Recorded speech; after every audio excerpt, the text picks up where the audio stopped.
What's up mga quiz, mga atis? Welcome back sa aking channel. This is Quiz Anan at ngayong araw papanoorin natin yung Independence Day vlog ng GMA Network at ng upcoming series ng GMA na Pulang Araw. So na pinagbibitan ni Alden Richards, Sonia Lopez, Barbie Fortesa, David Igago at Dennis Trillo. So hindi ko na ito patatagalin pa, papanoorin natin yung video at later ibibigay ko yung reaction at opinion ko on the set vlog. So let's go!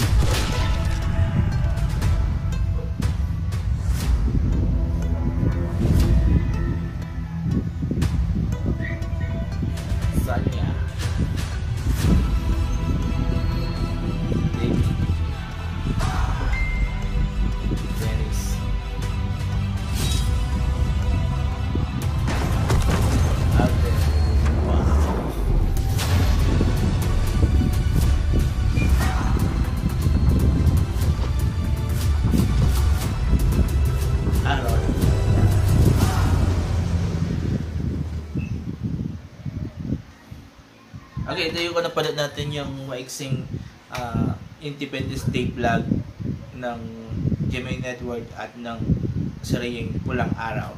At tulad sinabi ko, pinagbibidan ito ni na Alden Richards, Dennis Trillo, David Igago, Barbie Fortesa at Sonia Lopez. So ito yung mga A-lister ng GMA Network. So galing. So ito sa vlog na yon. Ang galing, ang ganda ng cinematography, ang ganda ng how you call it, yung sound design, sound editing, ang ganda.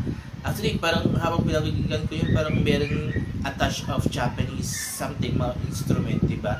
Tapos yung bawat isa pinakita yung bawat character, si Dennis Trillo na isang Japanese, tapos si Barbie Fortesa na isang Filipino, I don't know kung anong klaseng Filipino siya, then David Igago na isa ring Japanese, then Sonia also, I can see si Sonia para siyang yung mga victim ng yung comfort women, and si Alden Richards na isa sa mga Filipino rin na part ng story. So yun, ang ganda, masyado siyang ang ganda yung pagkagawa, as in talagang unbelievable na magagawa talaga ng GMB ng ganitong klase ito. I hope sana yung nakita natin ito sa vlog na yon will translate to sa series. So hindi ba to yung trailer ng series Pulang Araw pa? This is just parang part nung parang sa Independence Day, diba? So yun. So again, natutuwa ako kasi for the first time, actually this is not the first time na nagpa sila ng yung parang look nila. Meron na una yung parang announcement ng release date ng series na I think papalabas muna sa Netflix by July 26, then sa Free TV is by July 29. So yun, doon una natin nakita yung first look nila, and here mas maganda yung dating nila because of nagsama-samang yung simple medyo with a touch of ng editing and mga cinematography or whatsoever. So ang galing.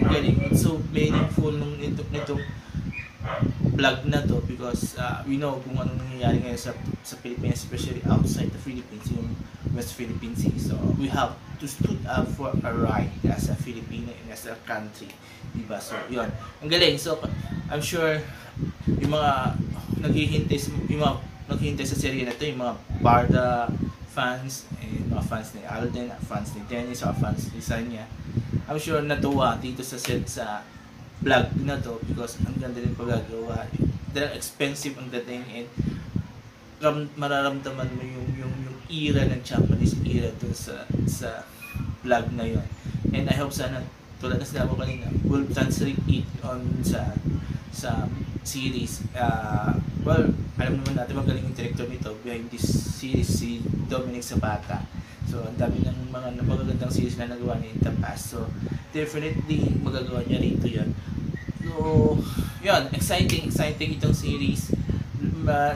pagkalabas nitong dalawang parang teaser ng Pulang Araw, nakaka-excite, diba? So kayo mga quiz, mga atis, ano masasabi nyo dito sa vlog na to ng Pulang Araw for Independence Day? Nagustuhan nyo ba? Then mag-comment kayo dito sa baba. At sa regarding din mo sa binigay kong opinion ko at reaction, mag-comment din kayo sa baba kung nagustuhan nyo, and I will read all your comments and I will try to interact with you guys. Magkwentuhan tayo, magpalitan ng haka-haka ko puro about this series, diba? So yun, before I end this video, before I end this video, please don't forget these 4 things while watching my videos on my channel. Comment, like, share, and subscribe to my channels, The Honest Kisho, Pinoy Talaga Channel, Proudly Vlog, and The Matang People Present. So maraming salamat again, have a nice day, and bye-bye, and happy Independence Day to you all.